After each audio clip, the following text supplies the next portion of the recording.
Olá, pessoal. Entramos hoje no último assunto do semestre, o estudo das inequações. Nós já estudamos na aula anterior aí as funções afim, vimos ali o formato da função, o estudo do sinal, vimos as raízes, vimos o comportamento, vimos o gráfico, certo? Estudamos tudo isso sobre função afim.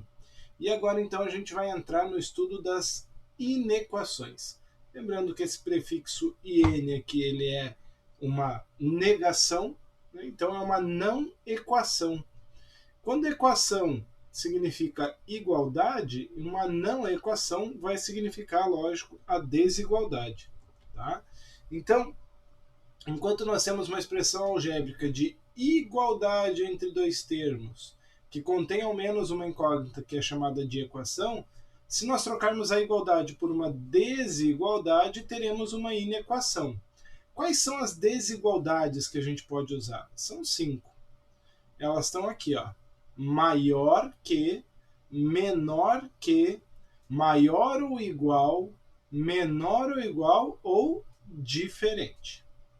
As 4 primeiras elas têm um sentido específico. Né? Se você trocar a ordem, se você trocar primeiro e segundo termo de lugar e mantiver o sinal do jeito que está, você mudou toda a situação da inequação. Já na desigualdade de diferente, aí não tem problema o sentido da desigualdade, tá bom? Ainda, se nessa inequação você tiver apenas uma incógnita, com expoente unitário, ou seja, elevado a 1, não pode ter ao quadrado, ao cubo, não pode ter uma incógnita no denominador, que seria um expoente negativo, não pode ter uma incógnita dentro de uma raiz, que seria um expoente fracionário. Se só tiver incógnita com expoente unitário, então a gente vai ter o que a gente chama de inequação do primeiro grau, que vai ser o foco do nosso estudo aqui, tá? Porém, muitas vezes ela está meio desorganizada. Agora, quando ela estiver organizada, se eu conseguir organizar ela, eu posso representar ela por esse formato aqui. Ax mais b, e aí a desigualdade, e o segundo membro nulo. Cuidado que esse Ax mais b ele tem que ter A e B reais com A não nulo. Por quê? Porque se o A for zero, você matou a incógnita aqui, né? Ela some. E aí você não tem uma desigualdade com uma incógnita, você não tem uma inequação. Ok? Alguns exemplos de inequação a gente tem aqui, ó, né? Então, como é que a gente lê isso aqui? 4x menos 3 menor ou igual a 0. Você vê que está organizadinho. O A é 4 e o B é menos 3. Aqui, 13 mais 5x maior ou igual a 0. Também é organizadinho. O A é 5, porque é o número que multiplica o x. E o B é 13. Beleza? Aqui, 8 menos 0,4x menor que 0. O A é menos 0,4 e o B é 8. 15x menos 1 maior que 0. O A é 15 e o B é menos 1. 3x sobre 2 mais 1/5 diferente de 0. O A é 3 meios e o B é mais 1/5. Aqui já fica uma dica para você. A gente vai falar mais para frente, nos próximos slides, de como resolver as inequações. Só que eu não vou voltar e resolver essas 5 aqui. Então, volta depois que você vê como resolver e resolve essas 5. Escreve o conjunto de solução de cada uma dessas daqui, beleza? Bom, mas como que eu vou resolver uma inequação? Assim como eu faço na equação, eu também vou poder aplicar 2 princípios. O princípio aditivo e o princípio multiplicativo, com alguns cuidados no multiplicativo. Isso aqui é importante ressaltar. O que é o princípio aditivo e o princípio multiplicativo? O princípio aditivo é que se eu somar um valor nos 2 membros, eu mantenho a desigualdade. Na equação eu mantinha a igualdade, aqui eu vou manter a desigualdade. O mesmo vale para subtrair, porque é a mesma operação da soma, só que no sentido oposto. O princípio multiplicativo é se eu multiplicar os 2 membros, o mesmo vale para dividir, eu mantenho a desigualdade. Calma lá, aqui eu vou ter que tomar alguns cuidados, porque tem alguns casos onde eu tenho que inverter a desigualdade. Vamos entender isso olhando para exemplos numéricos. Tá? Então, primeiro princípio aditivo. 4 maior que menos 7. Isso é verdade. Ok? O que acontece se eu somar uma parcela no 4 e no menos 7? A mesma parcela nos dois membros. Né? Eu mantenho a desigualdade. Por quê?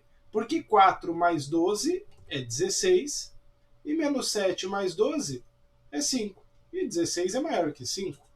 Então, sempre que eu somar uma parcela no primeiro e segundo membro, a mesma parcela, isso vai manter a desigualdade. Vamos ver mais um?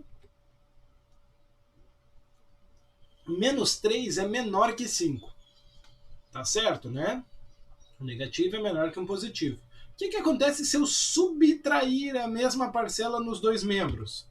Menos 3 menos 7 vai ficar menor que 5 menos 7. Por quê? Menos 3 menos 7 vai dar menos 10. E 5 menos 7 vai dar menos 2. E menos 10 é menor que menos 2. Então, no princípio aditivo, ele sempre mantém a desigualdade. Então, se você somar ou subtrair nos dois membros a mesma parcela, vai manter a desigualdade. No princípio multiplicativo, gente, temos que tomar alguns cuidados. Vamos entender quais são esses cuidados. Tá, 8 é menor que 12. Beleza. O que acontece se eu multiplicar por 2 isso? Mantém a desigualdade, né? Porque 8 vezes 2 é 16, 12 vezes 2 é 24, 16 ainda é... Opa! Desconsidera aqui, vou até corrigir agora. Vou parar o vídeo e vou corrigir para não ir bobagem aqui. Errinho de digitação.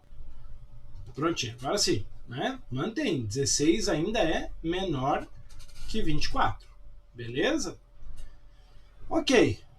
Vamos testar dividir então alguma coisa aqui. Menos 18 é maior que menos 27. Faz sentido? Os dois são negativos, então quanto menor o módulo, menor o valor, né? Maior é o número. Menos 18 é maior que menos 27, está mais perto do zero. O que acontece se eu dividir os dois por 3? Menos 18 dividido por 3, menos 27 dividido por 3. Vai manter a desigualdade. Porque menos 18 dividido por 3 é menos 6 e menos 27 dividido por 3 é menos 9. Mantém a desigualdade.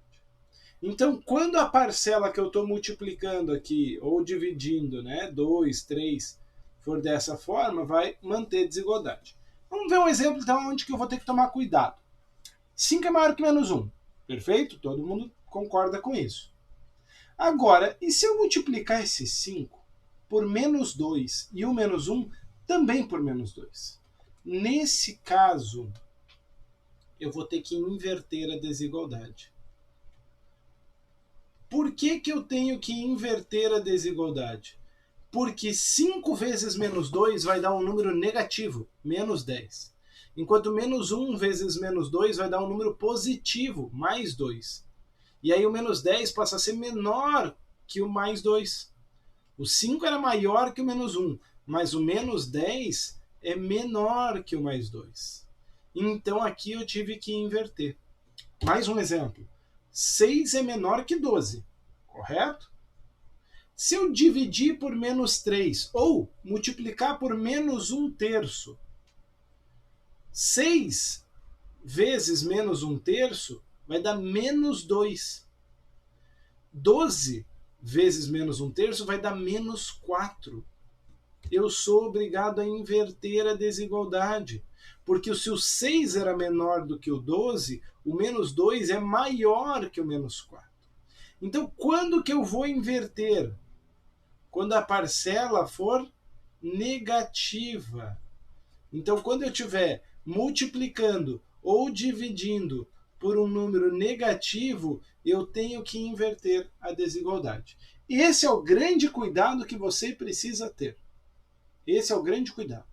É você entender quando você precisa inverter a desigualdade, que é o caso dessas parcelas de multiplicação e divisão negativas. Beleza? Vamos lá. Opa, só um pouquinho. Aí. Vamos então resolver uma inequação utilizando esses princípios que a gente viu anteriormente. Então a gente tem aqui a inequação, ela não está organizada, ela não está no tipo ax mais b, desigualdade zero, então eu vou ter que primeiro organizar. Para isso, a primeira coisa é fazer a distributiva aqui, fazer a distributiva aqui. 3x mais 6 igual a 4x mais 8. O que eu tenho que fazer? Eu preciso tirar o 4x daqui, para deixar ele aqui. Opa, é 3x, não 6x. Ah, eu acho que eu mudei aqui. Bom, deixa eu corrigir esse exercício também para a gente acertar. Vou fazer o seguinte, eu vou parar o vídeo aqui, vou corrigir, no próximo vídeo eu resolvo esse exercício corrigido, tá bom?